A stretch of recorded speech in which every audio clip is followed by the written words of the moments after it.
Hello students. आज हम अपना सुनहरी धूप बुक का लेसन पढ़ेंगे 10 कितनी जमीन। बेटे, हम जिंदगी भर इन्हीं उलझनों में उलझे रहते हैं कि हमें यह मिल जाए या हमें वह मिल जाए। हमारी इच्छाएं असीमित व सपने अनंत हैं। इन सभी भौतिक वस्तुओं को एकत्र करते हुए हम जीवन की वास्तविक खुशियों को भूल जाते हैं और लालचवश संग्रहित वस्तुओं का भी उपयोग नहीं कर पाते। यानी हम दूसरी चीजों में इतने व्यस्त हो जाते हैं कि हमें ये चाहिए और वो चाहिए, जो हमारे पास होता है हम उसको भी भूल जाते हैं और उसका भी प्रयोग नहीं कर पाते। यह मोह से भरा हुआ संसार एक स्वप्न की तरह है। यहाँ यह तब तक ही सत्य प्रतीत होता है जब तक व्यक्ति अज्ञान रूपी निद्रा में सो रहा होता है, परंतु जाग जाने पर इसका कोई कोई सत्ता नहीं रहती। यानी जब तक हम इस मोह में फंसे रहते हैं कि हमें ये चाहिए और वो चाहिए, तब तक हम इस दीन दुनिया से छुटकारा नहीं पा सकते। तो आइए शुरू करते हैं पाठ कितनी जमीन। दो बहनें थीं। बड़ी बहन का विवाह कस्बे में एक सौदागर से हुआ था। सौदागर यानी व्यापारी। जबकि छोटी बहन का विवाह देहात होता है गांव, किसान के घर हुआ था। बड़ी बहन छोटी बहन के घर जा आकर अपने शहर के जीवन की तारीफ करने लगी। देखो कैसे आराम से हम रहते हैं, फैंसी कपड़े और ठाट के सामान, स्वाद स्वाद के खाने पीने की चीजें, और फिर तमाशे थिएटर, बाग बगीचे। तमाशे थिएटर यानी पिक्चर वगैरह देखना। तो वो बड़ी जो बहन थी दूसरी वाली, वो अपनी दूसरी बहन को बताने लगी कि हम ऐसा करते हैं, हम वैसा करते हैं। वो शहर में रहती थी तो उसका स्टैंडर्ड अलग था। छोटी बहन को बात लग गई, जब कोई आदमी किसी से ऐसा बोलेगा, अपने बारे में तारीफ करेगा, तो उसको बुरा लगेगा। मैं भी अपनी जिंदगी की तुम्हारे साथ अदला बदली कभी ना करूं। तो उसने भी कहा कि मैं अपनी जिंदगी तुम्हारी जैसी नहीं बनाना चाहती, मैं तुमसे अदला बदली नहीं करूंगी। हम सीधे साधे और रूखे से रहते हैं तो क्या, चिंता फिक्र से तो छूटे हैं। किसी गानी जिंदगी किसी फूली और चिकनी नहीं दिखती तो क्या, उम्र लंबी होती है और मेहनत से तंदुरुस्ती भी बनी रहती है। तंदुरुस्ती माने सेहत। हम लोग ऊपर से कैसे भी दिखते हो लेकिन हम मजबूत होते हैं, उसने ऐसा कहा।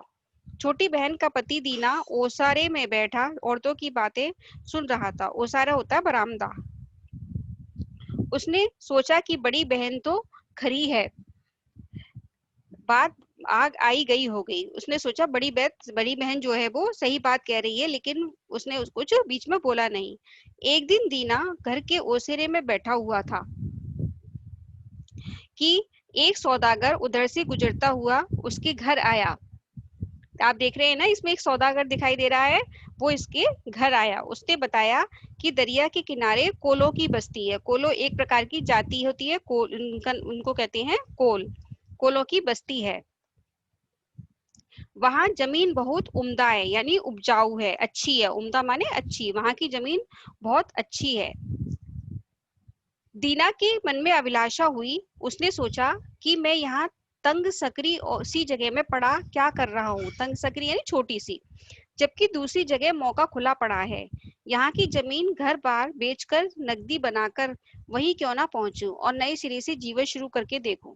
उसने अपनी तैयारी शुरू कर दी। बीवी से कहा कि घर देखना भालना, और खुद एक नौकर को साथ ले यात्रा के लिए निकल पड़ा। वो एक नौकर को साथ लेकर यात्रा के लिए निकल पड़ा और बीवी को घर पे ही छोड़ दिया। रास्ते में चाय के डिब्बे और उपहार की अन्य चीजें खरीदी। सात वे कोल लोगों की बस्ती में पहुंच गया, यानी 7 दिन बाद वो कोल लोगों की बस्ती में पहुंच गया। उसने देखा कि सौदागर ने जो बात बताई थी वह सही थी। दरिया के पास की जमीन ही जमीन थी और वे सब खाली। दीना को देखते ही वह अपने तंबुओं से निकल आई। जैसे उन लोगों ने दीना को देखा, वो सब उसको देखकर अपने अपने घरों से बाहर आ गए। तंबू लगा रखे थे उन्होंने, सब बाहर आ गए और उसने चारों तरफ झमकट लगाकर खड़े हो गए, यानी चारों तरफ उसके घेरा बना लिया।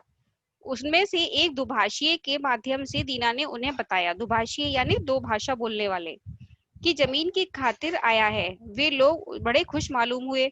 बड़ी आओ भगत के साथ वे उसे अपने अच्छे से अच्छे डेरे में ले गए। उसकी खूब आओ भगत की, खूब चाय पानी उसे पिलाया, उसे चाय पीने को दी।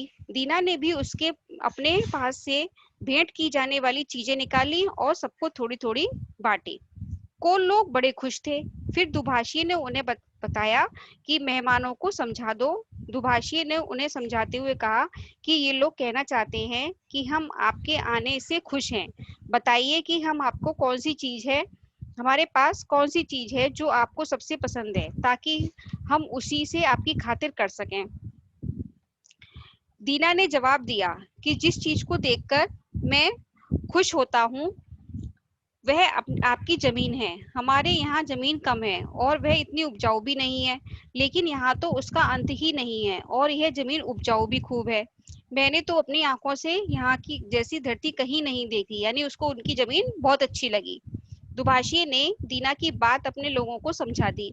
कुछ देर में आपस में सलाह करते रहे। बातचीत चल ही रही थी कि बड़ी सी बालदार टोपी पहने उनका सरदार वहां आ पहुंचा। ये जो है वो सरदार है। सब चुप होकर उसके सम्मान में खड़े हो गए। दुभाषी ने कहा कि यही हमारे सरदार हैं। दीना ने फौरन अपने सामान से एक बढ़िया लवादा निकाला और चाय का एक बड़ा डिब्बा और अन्य चीजें सरदार को भेंट की। सरदार ने भेंट स्वीकार की और अपने आसन पर बैठ गया।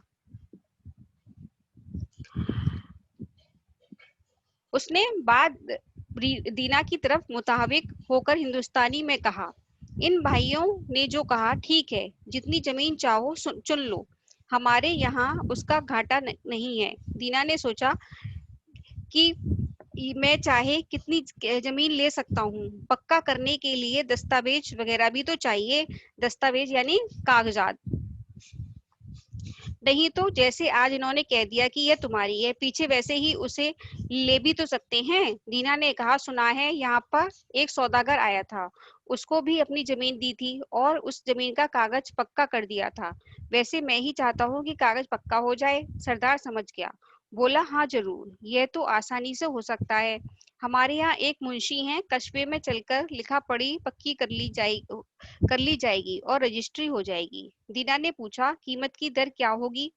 हमारी दर तो एक ही है, एक दिन के 1,000 रुपए। दीना समझा नहीं, बोला, दिन दिन का ये कैसा हिसाब किताब, कैसा है, यह बताइए कितने एकड़? सरदार ने कहा, यह सब गिनना गिनाना हमसे नहीं होता, हम तो दिन के हिसाब से बेचते हैं। जितनी जमीन एक दिन में पैदल चलकर तुम नाप डालो वही तुम्हारी कीमत है, और दिन भर की 1,000, यानी जितनी जमीन वो चलकर नाप लेगा वो ही उसकी उतनी जमीन उसकी हो जाएगी, एक दिन में वो जितनी जमीन नाप लेगा। दीना अचरज में पड़ गया, अगर अचरज यानी आश्चर्य में पड़ गया। कहा, एक दिन में तो बहुत सी जमीन को घेरा जा सकता है। सरदार हंसा, बोला, हाँ क्यों नहीं, बस वह सब तुम्हारी, लेकिन एक शर्त है, अगर तुम उसी दिन उसी जगह पर न आ गए, वहां से चले चले थे, तो कीमत जब्त कर दी जाएगी, यानी तुम एक दिन में वापस नहीं आ पाए तो तुम्हारी कीमत बेकार चली जाएगी। दीना खुश हुआ। तय हुआ कि अगले दिन सवेरे ही चलना शुरू कर दिया जाएगा। फिर कुछ गपशप हुई, खाना पीना हुआ।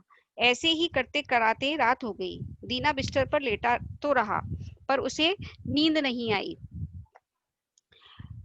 रह रहकर वह जमीन के बारे में ही सोचता लगता था। दरवाजे के बाहर झांक कर तो देखा तो सवेरा होने वाला था। वह खड़ा हो गया और गाड़ी में सोते हुए अपने आदमी को जगाया। कहा कि गाड़ी तैयार हो करो, और खुद को कोलो बुलाने के लिए चल दिया। जाकर कहा, सवेरा हो गया है, जमीन नापने चल पड़ना चाहिए। कोल तैयार हुए और सब चल पड़े। दीना ने फावड़ा साथ रख लिया था। खुले मैदान में जब पहुंचे तब तड़का फूट ही रहा था। तड़का फूट रहा था यानी सवेरे होने वाला था। पास एक ऊंची टेकड़ी थी, पहाड़ी सी थी। उस पार खुला सीधा मैदान, बिछा मैदान। टेकड़ी पर पहुंचकर सरदार ने आगे तक दूर तक फैले मैदान की तरफ हाथ उठाकर दीना ने कहा कि देखते हो, जहां तक हम लोग नजर जाती है वहां तक हम लोगों की जमीन है, उसमें से जितनी तुम चाहो ले लो। दीना की आंखें चमक उठी। धरती एकदम अछूती पड़ी थी। सरदार ने अपने सिर की रोएदार टोपी उतारी और धरती पर रख दी। कहा, यह निशान रहा, यहाँ से चलो और अभी यहीं आ जाओ, जितनी जमीन चल लोगे वही तुम्हारी। दीना ने भी रुपए निकाले और टोपी पर गिनकर रख दिए। फिर उसने पहना हुआ अपना कोट उतार डाला और दीना धोती को कस लिया। अंगोछे में रोटी रखी, आस्तीन ने चढ़ाई। पानी का बंदोबस्त बंदोबस्त यानी व्यवस्था किया। अपने आदमी से फावड़ा लिया और चलने को तैयार खड़ा हो गया। कुछ क्षण सोचता रह गया कि किस तरह को चलना बेहतर होगा। सभी तरफ का लालच था। उसने तय किया कि ठंड ठंड में रास्ता अच्छा पार हो सकता है। फिर मैदान में कदम बढ़ाकर चल दिया। शुरू में वह धीमे चला, ना तेज। 1000 गज चलने पर वह ठहरा। वहां एक गड्ढा किया और ऊंची चिन दी कि आसानी से दिखाई दे। फिर आगे बढ़ा। उसने बदन में फुर्ती आ गई। उसने चाल तेज कर दी। कुछ देर बाद दूसरा गड्ढा खोदा। अब पीछे मुड़कर देखा। सूरज की धूप में टेकड़ी साफ दिखाई दिखती थी। उस पर आदमी खड़े थे। अंदाजन 3 मील तो वह आ गया होगा। धूप में ताप आता जाता था। कुर्ते पर वे से बास्कट उतारकर उसने कंधे पर डाल ली और फिर चल पड़ा, क्योंकि गर्मी बहुत हो रही थी। आगे चलकर उसने जूते उतारकर अपनी धोती खोस ली और फिर बढ़ता चला गया। अब चलना आसान था। सोचा, अभी एक एक मील तो चला हूँ, अब दूसरी दिशा लूंगा। कैसी उम्दा जगह है, कैसी बढ़िया जगह है। इसे हाथ से जाने देना हिमाकत है, यानी बेवकूफी है। लेकिन क्या अजब बात है कि जितना आगे बढ़ो जमीन उतनी ही एक से बढ़कर एक मिलती है। कुछ देर वह सीधा बढ़ चला। फिर पीछे मुड़कर देखा तो टेकड़ी मुश्किल से दीख पड़ती थी और उस पर के आदमी रेंगती चींटी से मालूम होते थे, और वहां धूप में न जाने क्या कुछ चलता हुआ सा दीख पड़ता था। दीना ने सोचा, ओह, मैं इधर काफी बढ़ आया हूँ, अब लौटना चाहिए। बेहद पसीना आ रहा था और प्यास भी लग रही थी। यहाँ ठहरकर उसने गड्ढा किया। उसके ऊपर घास का चेन चिन दिया। उसके पास पानी पीकर सीधा बाईं तरफ मुड़ गया। आगे चलता गया, क्योंकि उसे लालच बढ़ता जा रहा था और वो चलता जा रहा था। गर्मी बढ़ रही थी, वह थकने लगा। उसने सूरज की तरफ देखा। सिर पर दोपहर हो गई थी। दोपहर हो चुकी थी, लेकिन उसका लालच और बढ़ रहा था। वो अभी रुक नहीं रहा था। सोचा, अब जरा आराम कर लेना चाहिए। वह बैठ गया। रोटी निकाल कर खाई और कुछ पानी पिया। कुछ देर बैठकर फिर आगे बढ़ चला। खाने में उसने दम आ गया। खाना खाकर उसमें ताकत आ गई। लेकिन गर्मी तीखी हो चली थी। सोचा कि तकलीफ घड़ी दो घड़ी की है, आराम जिंदगी भर हो जाएगा। फिर उसने सोचा कि चलो कोई बात नहीं, मेहनत थोड़ी देर की है, आराम हो जाएगा। इस तरह उसने काफी लंबी राह नापी। राह माने रास्ता। वह बाईं तरफ मुड़ने वाला ही था कि आगे जमीन उपजाऊ दिखाई दी। उसने सोचा कि इस टुकड़े को भी छोड़ना मूर्खता होगी। फिर उसे लालच आ गया कि इसमें इसे छोड़ना बेवकूफी होगी, और वो चल दिया। यहाँ ऐसी पटसन उगेगी कि क्या कहना। यह सोच उसने उस टुकड़े को भी नाप डाला, यानी उस वो वाली जगह भी उसने तय कर ली और पार आकर गड्ढे का निशान बना दिया। फिर दूसरी तरफ मुड़ा। टेकड़ी की तरफ देखा तो ताप के मारे हवा कांपती हुई सी मालूम हुई। उस कपकपी के धुंधले में से टेकड़ी की जगह मुश्किल से दिखाई पड़ती थी। दीना ने सोचा कि क्षेत्र की ये दो भुजाएं मैंने ज्यादा नाप डाली हैं। वह तेज कदमों से तीसरी तरफ बढ़ा। उसने सूरज को देखा। सूरज कोई 2/3 अपना चक्कर काट चुका था, यानी दिन ढलने ही वाला था। मुकाम से अभी वह 10 मील दूर था। उसने सोचा कि छोड़ो, जीने भी दो, जाने भी दो। मेरी जमीन का एक बाजू छोटी रह जाएगी तो छोटी सही, लेकिन अब सीधी लकीर में मुझे वापस चलना चाहिए। जो कैसे कहीं दूर निकल गया तो बाजी गई। अरे, इतनी ही जमीन क्या थोड़ी है। यह सोच दीना ने वहां से तीसरे गड्ढे का निशान डाल दिया और टेकड़ी की तरफ मुंह कर ठीक उसी सीध में चल दिया, यानी अब वो वापस चल दिया। नाक की सीध बांधकर वह टेकड़ी की तरफ चला। धूप उसका सत्त ले चुकी थी। धूप से वो हो गया था, बहुत नर्वस हो गया था, बहुत बेकार हो गया था। उसकी वजह से, धूप की वजह से बहुत कमजोर हो गया था। नंगे पैर जगह जगह कट और छिल गए थे और टांगे जवाब दे रही थी। जरा आराम करने का भी उसका जी हुआ, लेकिन यह कैसे हो सकता था। सूरज छिपने से पहले उसे वहां पहुंच जाना था। सूरज पल पल नीचे ढल रहा था। उसके मन में सोच होने लगी कि मुझसे बड़ी भूल हुई, मैंने इतने पैर पसारे क्यों, अगर कहीं वक्त न पहुंचा तो। उसने फिर टेकड़ी की तरफ देखा, फिर सूरज की तरफ। मुकाम से अभी वह दूर था और सूरज धरती के पास झुक रहा था। दीना जी तोड़ चलने लगा। चलने में सांस फूलती और कठिनाई होती थी, लेकिन तेज पर तेज कदम वह रखता गया। वह बढ़ता क्या चला, लेकिन जगह अभी भी दूर बनी थी। यह देख उसने भागना शुरू किया। कंधे से बास्केट फेंक दी, जूते दूर हटाए, टोपी अलग की। बस हाथ साथ में निशान लगाने के लिए उसने हल्का फावड़ा रहने दिया। उसने सारे कपड़े अपने उतार दिए, बास्केट वगैरह, और वो भागता चला गया क्योंकि सूरज ढलने वाला था।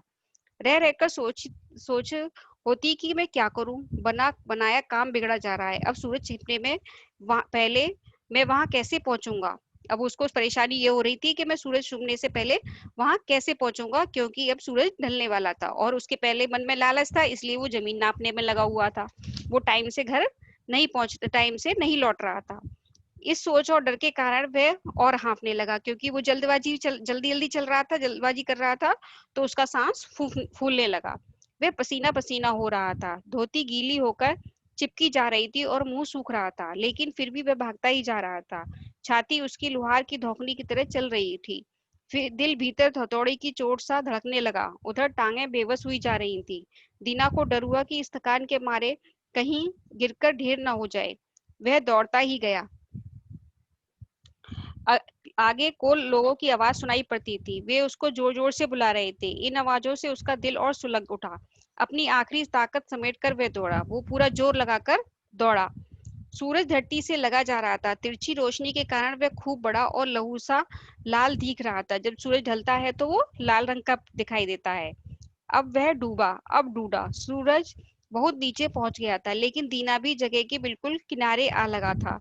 टेकड़ी पर हाथ हिला हिलाकर बढ़ावा देते हुए को लोग उसे सामने दिखाई दे रहे थे। अब तो जमीन पर रखी वह टोपी भी दिखने लगी, जिस पर उसकी रकम भी रखी थी। वहां से बैठा सरदार भी दिखाई दिया। दीना ने हसरत भरी निगाह से सूरज की तरफ देखा। सूरज धरती को छू चुका था। वह बची कुची अपनी शक्ति से आगे बढ़ा। उसमें जो थोड़ी बहुत हिम्मत बची थी, उससे वो और आगे बढ़ा। कमर झुकाकर भागा, जैसे कि टांगे साथ ना देती हों, क्योंकि वो बहुत थक गया था। टेकड़ी पर पहुंचते पहुंचते अंधेरा हो गया था। उसके ऊपर देखा, सूरज छिप चुका था। उसने के मुंह से एक चीख निकल गई, ओह मेरी सारी मेहनत व्यर्थ गई। व्यर्थ माने बेकार। यह सोचकर वह थमने को हुआ, लेकिन उसे ध्यान आया कि जो खड़े हैं उन्हें तो सूरज अभी अभी भी दिख रहा होगा। सूरज छिपा नहीं है, फिर भी मुझको नहीं दिखता। यह सोचकर उसने लंबी सांस खींची और टेकड़ी पर आंख मूंद कर दौड़ा। चोटी पर अभी धूप थी। पास पहुंचा तो और सामने टोपी देखी। बराबर सरदार बैठा वहीं पेट पकड़े हंस रहा था। टांगों ने जवाब दे दिया। सरदार क्यों हंस रहा था? सरदार उसकी बेवकूफी पे हंस रहा था, उसके इस बात पे हंस रहा था कि इस व्यक्ति के अंदर कितना लालच है। वह मुंह के बल आगे गिरा और उसके हाथ टोपी जा पहुंचे। खूब खूब, सरदार ने कहा। देखो, उसने जितनी जमीन ले डाली। दीना का नौकर दौड़ा आया और उसने मालिक को उठाना चाहा, लेकिन देखता क्या है, मालिक के मुंह से खून निकल रहा है। दीना मर चुका था। को लोग दया और व्यंग से हंसने लगे। उनको उस पर दया भी आ रही थी और वो उस पे मजाक भी से हंसने भी लगे कि देखो कितना बेवकूफ आदमी है। नौकर ने फावड़ा लिया और दीना के लिए कब्र खोदी और उसमें लिटा दिया। सिर से पांव तक कुल 6 फुट जमीन हुई, उसे काफी हुई। यदि इतनी बड़ी जमीन को उसने नापा अपने लिए, लेकिन मरने के बाद सिर्फ 6 फुट जमीन में ही वो समा गया। धन्यवाद।